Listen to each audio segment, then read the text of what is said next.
Hepinize merhaba arkadaşlar. Bugün Arduino'da potansiyometre ile servo motoru kontrol etmeye göstereceğim. Önce servo motorumuzu şöyle bir dik bir şekilde ya şöyle görecek şekilde şöyle şuraya koyalım mesela.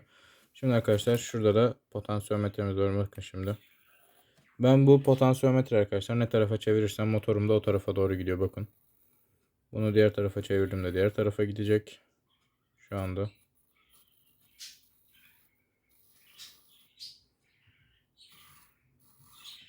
Bunu arkadaşlar, ops, oraya kafa karışıklığı yaşadı. Belli bir açıya gelince kendini düzeltmek için dönüyor bu arada, onu da söyleyeyim, biraz önce olduğu gibi arkadaşlar.